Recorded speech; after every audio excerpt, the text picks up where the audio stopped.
28 août. Le sentier longeait la falaise. Il était bordé de calamines en fleurs et de brouillouses un peu passées dont les pétales noircis jonchaient le sol. Des insectes pointus avaient creusé le sol de 1000 petits trous. Sous les pieds, c'était comme de l'éponge morte de froid. Jacques Maure avançait sans se presser et regardait les calamines dont le cœur rouge sombre battait au soleil. À chaque pulsation, un nuage de pollen s'élevait puis retombait sur les feuilles agitées d'un lent tremblement. Distraites, des abeilles vaquaient. Du pied de la falaise s'élevait le bruit doux et rauque des vagues. S'arrêtant, Jacques Maure se pencha sur l'étroit rebord qui le séparait du vide. En bas, tout était très loin, à pic, et de l'écume tremblait dans le creux des roches comme une gelée de juillet. Cela sentait l'algue braisée. Pris de vertige, Jacques Maure s'agenouilla sur l'herbe terreuse de l'été, toucha le sol de ses 2 mains étendues. Rencontrant dans ce geste des crottes de biques aux contours bizarrement irréguliers, il conclut à la présence, parmi ces animaux, d'un bouc de Sodome dont il croyait pourtant l'espèce disparue. Vous venez d'écouter les premières lignes de L'Arrache-cœur de Boris Vian. Au programme aujourd'hui, Psychiatre vide, Enfant volant et Foire aux vieux. Bienvenue dans La Voie des lettres, épisode 26.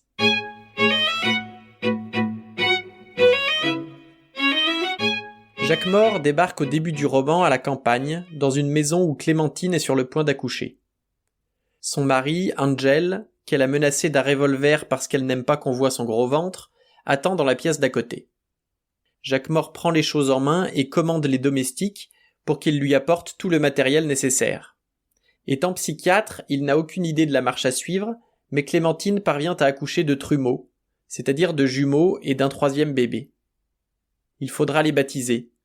Les jumeaux s'appelleront Joël et Noël, et le 3e, Citroën.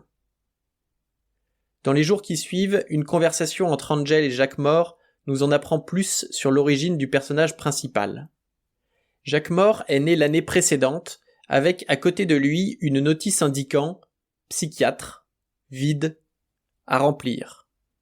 Et il cherche depuis désespérément des personnes à psychanalyser, se disant vide de tout désir et cherchant à s'emplir du désir des autres. Angel lui fait habilement remarquer que chercher quelque chose à désirer, c'est déjà du désir, et les voilà embarqués dans une joyeuse discussion philosophique. Et ce n'est pas tout de bavasser, mais les nouveau-nés ont besoin d'affaires, à commencer par 3 lits. Jacques Maure se propose pour aller faire les courses au village, et longe en rentrant une rivière, à la surface de laquelle flotte une barque, et à côté, un corps qui remue dans l'eau. « Vous avez besoin d'aide » demanda Jacques Maure. L'homme le regarda. Il était vêtu d'un sac et de loques informes. « Vous êtes étranger » dit-il. « Oui, » répondit Jacques Maure. « Sans ça, vous ne me parleriez pas comme ça, » remarqua l'homme, presque pour lui. « Vous auriez pu vous noyer, » dit Jacques Maure. « Pas dans cette eau, » dit l'homme. « Elle est variable. Certaines fois, elle ne porte pas le bois. D'autres fois, des pierres peuvent rester à sa surface. Mais les corps y flottent toujours, sans s'enfoncer. « Qu'est-ce qui est arrivé » demanda Jacques Maure. « Vous êtes tombé de la barque ?»« Je faisais mon travail, » dit l'homme. « On jette les choses mortes dans cette eau pour que je les repêche, avec mes dents. Je suis payé pour ça. »« Mais un filet ferait aussi bien l'affaire, » dit Jacques Maure. Il ressentait une sorte d'inquiétude, l'impression de parler à quelqu'un d'une autre planète. Sensation bien connue, certes. « Il faut que je les repêche avec mes dents, » dit l'homme. « Les choses mortes ou les choses pourries, on les jette pour cela. Souvent, on les laisse pourrir exprès pour pouvoir les jeter. Et je dois les prendre avec mes dents, pour qu'elles crèvent entre mes dents, qu'elles me souillent le visage. »« On vous paie cher pour cela ?» demanda Jacques Maure. « On me fournit la barque, » dit l'homme, « et on me paie de honte et d'or. » Au mot « honte », Jacques Maure fit un geste de recul et s'en voulut. « J'ai une maison, » dit l'homme, qui avait remarqué le mouvement de Jacques Maure et souriait. « On me donne à manger, on me donne de l'or, beaucoup d'or, mais je n'ai pas le droit de le dépenser. Personne ne veut rien me vendre. J'ai une maison et beaucoup d'or, mais je dois digérer la honte de tout le village. Ils me paient pour que j'aie des remords à leur place, de tout ce qu'ils font de mal ou d'impie, de tous leurs vices, de leurs crimes, de la foire aux vieux, des bêtes torturées, des apprentis et des ordures. Il s'arrêta un instant. « Mais tout ça ne peut pas vous intéresser, reprit-il. Vous n'avez pas l'intention de rester ici. » Il y eut un long silence. « Si, dit enfin Jacquemort, je vais rester ici. »« Alors vous serez comme les autres, dit l'homme. Vous aussi vous vivrez la conscience libre, et vous vous déchargerez sur moi du poids de votre honte. Et vous me donnerez de l'or, mais vous ne me vendrez rien contre mon or. »« Comment vous appelez-vous ? Demanda Jacquemort. La Gloïre, dit l'homme. Il m'appelle la Gloïre. C'est le nom de la barque. Moi, je n'en ai plus. Je vous reverrai, dit Jacquemort. Vous serez comme eux, dit l'homme. Vous ne me parlerez plus, vous me paierez, et vous me jetterez vos charognes et votre honte. Mais pourquoi le faites-vous ? Demanda Jacquemort. L'homme haussa les épaules. Avant moi, il y en avait un autre, dit-il. Mais comment l'avez-vous remplacé ? Insista Jacquemort. Le premier qui a plus honte que moi prend la place, dit l'homme. Ils se sont toujours conduits comme ça dans ce village. Ils sont très croyants. Ils ont leur conscience pour eux, jamais de remords. Mais celui qui faiblit, celui qui se révolte, on l'embarque sur la Gloïre, acheva Jacquemort. Et vous vous êtes révolté. Oh, ça n'arrive plus très souvent, dit l'homme. Peut-être que je serai le dernier. Ma mère n'était pas d'ici. Mille excuses, avant ce passage, j'ai oublié de vous dire un mot de la foire aux vieux et des apprentis dont parle la Gloïre. C'est qu'avant de rencontrer cette barque et son personnage éponyme, Jacquemort a assisté en passant à une foire aux vieux. Le principe en est relativement simple, on aligne des vieux sur la place du village, on vante leurs mérites, puis on les vend aux enchères. L'un d'entre eux est par exemple vendu 100 francs pour amuser les enfants, qui s'empressent de le frapper dans le dos ou de l'attraper au cou pour le faire tomber.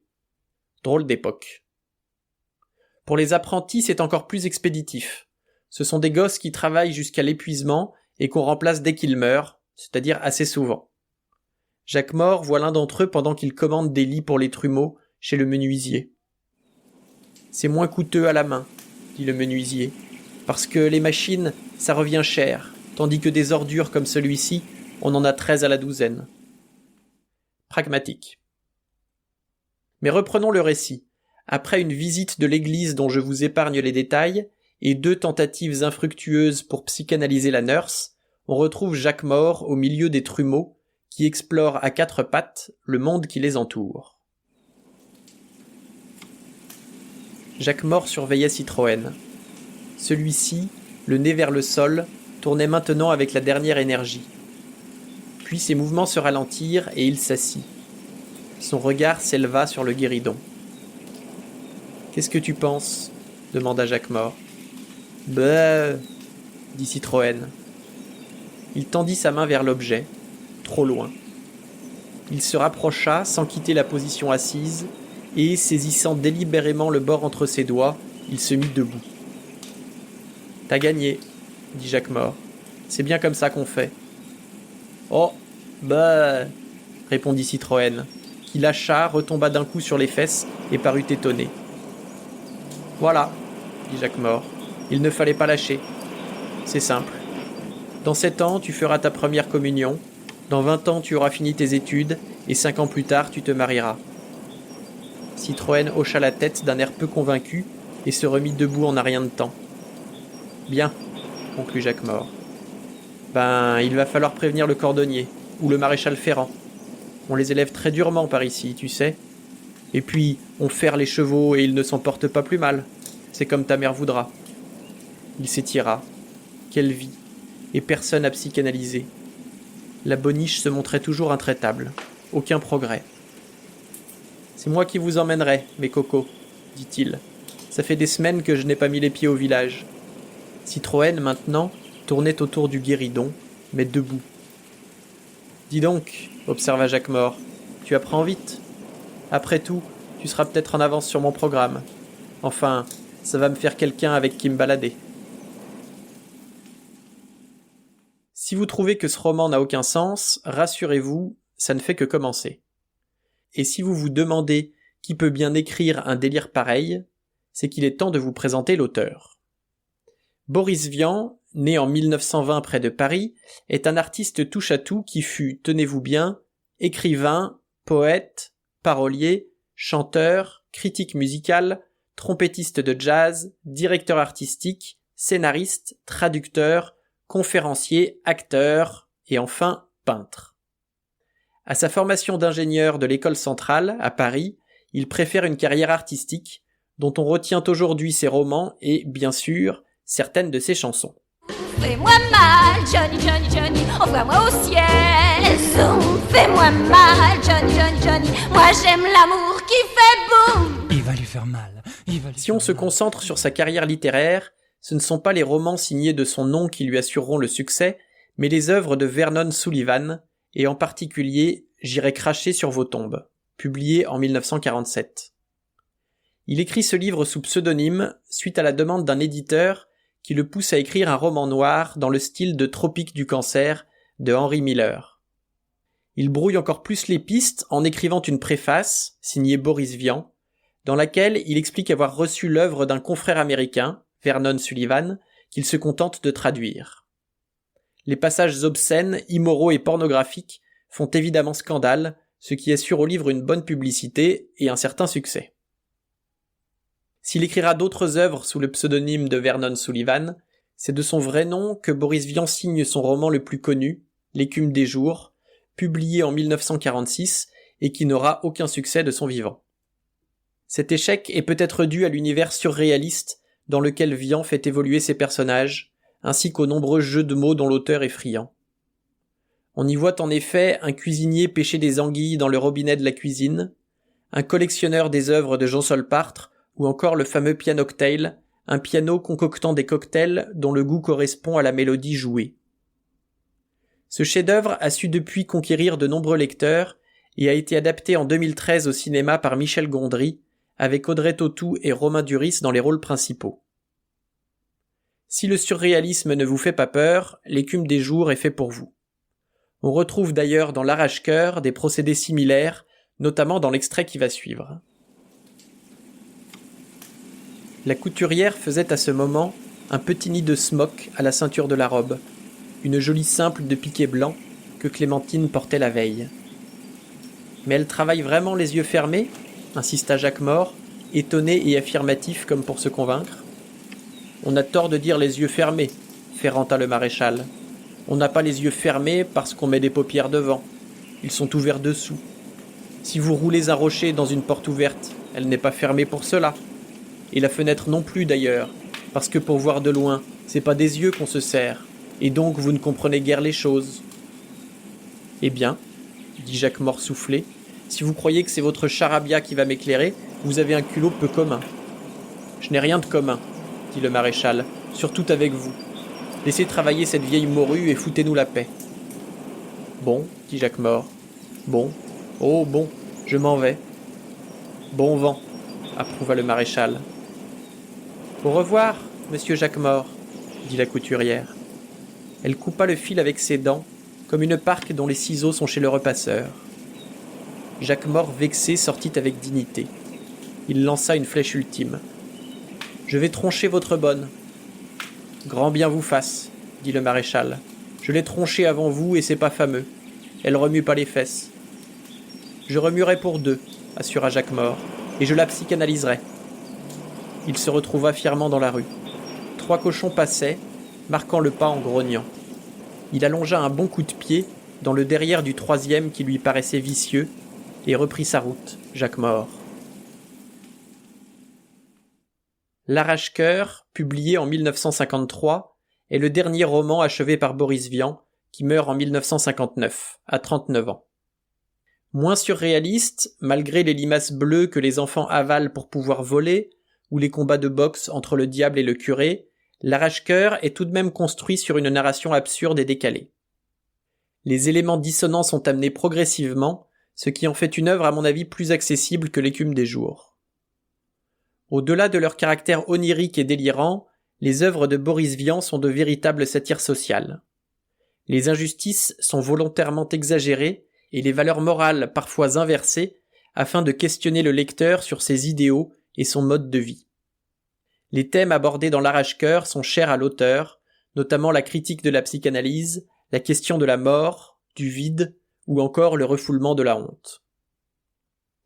Dans la troisième et dernière partie du livre, Clémentine, qui délaissait jusque-là ses enfants, ne s'occupant pas d'eux et leur donnant à peine à manger, se prête aux sacrifices les plus extrêmes pour devenir une mère parfaite, n'hésitant pas à faire la toilette de ses enfants avec sa langue ou à manger de la viande avariée pour leur conserver les meilleurs morceaux. En poussant jusqu'à l'absurde les injonctions de la société, Vian dénonce un modèle culpabilisant qui étouffe l'individu et en particulier les femmes qui sont des cibles privilégiées. Cette critique est d'autant plus efficace qu'elle prend la forme de la poésie et de l'humour, notamment dans l'extrait suivant, dans lequel Clémentine s'inquiète peut-être un petit peu trop de la santé de ses trumeaux. 107 Avrout. Comme je suis inquiète, se dit Clémentine, accoudée à sa fenêtre. Le jardin se dorait au soleil. Je ne sais pas où sont Noël, Joël, ni Citroën. En ce moment, ils peuvent être tombés dans le puits, avoir mangé des fruits empoisonnés, avoir reçu une flèche dans l'œil si un enfant joue sur le chemin avec une arbalète, attraper la tuberculose si un bacille de coq se met en travers, perdre connaissance en respirant des fleurs trop parfumées, se faire piquer par un scorpion, ramené par le grand-père d'un enfant du village, explorateur célèbre revenu récemment du pays des scorpions, tomber d'un arbre, courir trop vite et se casser une jambe, jouer avec l'eau et se noyer, descendre la falaise et trébucher et se rompre le cou, s'écorcher à un vieux fil de fer et contracter le tétanos. Ils vont aller au fond du jardin et retourner une pierre. Sous la pierre, il y aura une petite larve jaune qui va éclore instantanément, qui va s'envoler vers le village, s'introduire dans l'étable d'un méchant taureau, le piquer près du nase. Le taureau sort de son étable, il démolit tout. Le voilà qui part sur le chemin, dans la direction de la maison. Il est comme fou et il laisse des touffes de poils noirs dans les virages en s'accrochant aux haies d'épines vinettes. Juste devant la maison, il se rue tête baissée contre une charrette lourde tirée par un vieux cheval à moitié aveugle. Sous le choc, la charrette se disloque et un fragment de métal est projeté en l'air à une hauteur prodigieuse.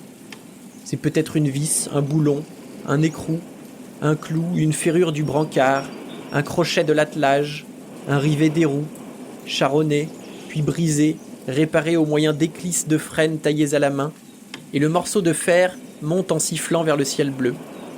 Il passe par-dessus la grille du jardin. Mon Dieu, il retombe et en tombant, effleure l'aile d'une fourmi volante et l'arrache.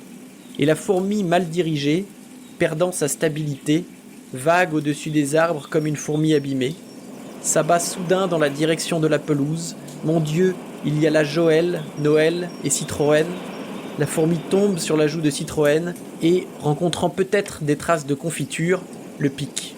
« Citroën, où es-tu » Clémentine s'était précipitée hors de sa chambre et criait, hors d'elle, tout en descendant l'escalier au grand galop. Dans le vestibule, elle se heurta à la bonne. « Où sont-ils ? Où sont mes enfants ?»« Mais ils dorment » répondit l'autre, l'air étonné. « C'est l'heure de leur sieste. » Eh bien oui, ce n'est pas arrivé cette fois, mais c'était parfaitement plausible. Elle remonta dans sa chambre, son cœur battait.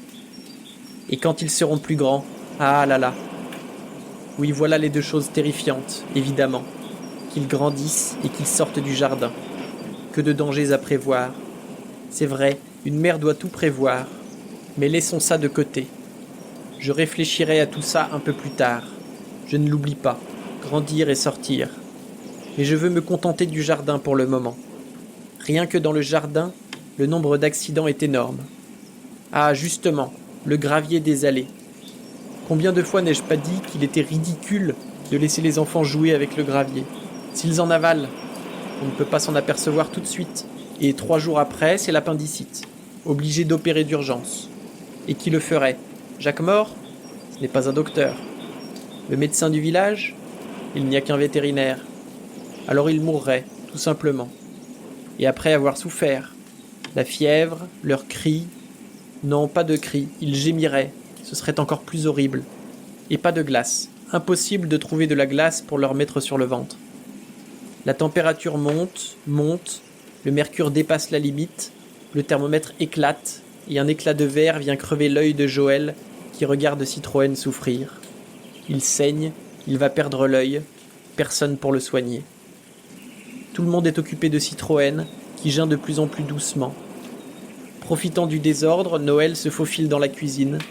Une bassine d'eau bouillante sur le fourneau. Il a faim. On ne lui a pas donné son goûter, naturellement. Ses frères malades, on l'oublie. Il monte sur une chaise devant le fourneau pour prendre le pot de confiture. Mais la bonne l'a remis un peu plus loin que d'habitude, parce qu'elle a été gênée par une poussière volante. Cela n'arriverait pas si elle balayait un peu plus soigneusement. Il se penche, il glisse, il tombe dans la bassine, il a le temps de pousser un cri, un seul, et il est mort. Mais il se débat encore mécaniquement, comme les crabes qu'on jette vivants dans l'eau bouillante. Il rougit comme les crabes. Il est mort. « Noël !» Clémentine se précipita vers la porte. Elle appela la bonne. « Oui, madame, je vous interdis de servir des crabes à déjeuner. »« Mais il n'y en a pas, madame. C'est du roast beef et des pommes de sable. Je vous l'interdis tout de même. »« Bien, madame. Et ne faites plus jamais de crabes. Ni de homards, ni d'écrevisses, ni de langoustes. »« Bien, madame. »